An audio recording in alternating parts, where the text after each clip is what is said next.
20-30 వేలు పెట్టి బండి తీసుకొస్తున్నారు. వీళ్ళు బుకింగ్లో వెళ్ళారు. ఒకటి వీళ్ళు జేబీఎస్ దగ్గర, ఎంజేబీఎస్ దగ్గర, ఎక్కడైనా సరే, వీళ్ళు హైటెక్ సిటీ అయినా సరే, వీళ్ళు ఏం చేస్తారంటే సింగిల్ పర్సన్ కనిపిస్తే ర్యాపిడో బైక్ అని వెళ్ళి అతని దగ్గర 200-300 ఇట్లా వసూలు చేయడం జరుగుతుంది. అదే ఒక ఆటో వాడు 200 ఇస్తే ఇంటి దగ్గర దింపడా, వీళ్ళకి సేఫ్గా తీసుకొని దింపడా మేడం?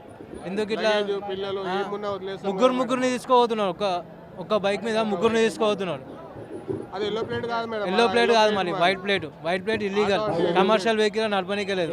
మళ్ళీ ఇంకోటి ఈ పోటర్ అవి ఇవి అటాచ్ చేసి మొత్తం ఇలా గెలిస్తే వీళ్ళు రాత్రి 10 అయితే జేబీఎస్ దగ్గర చూడండి మొత్తం లైన్గా అడ్డాలు పెట్టేస్తారు, దందాలు నడిపిస్తారు వీళ్ళు పొద్దున్న నుంచి సాయంత్రం దాకా.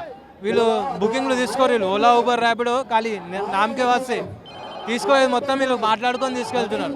మేము ఎన్నోసార్లు మీడియాకి కంప్లైంట్ చేసాము, ఎన్నోసార్లు నిఘా వేయండి అక్కడ అన్నాం, ఇంతవరకు ఏ మీడియా. మీరు ఒకసారి నైట్ 10 తర్వాత చూడండి జేబీఎస్లో ఎట్లా ఇలా అడ్డాలు నడిపిస్తారు. స్టేషన్లో వాళ్ళే ఉంటారు మేడం.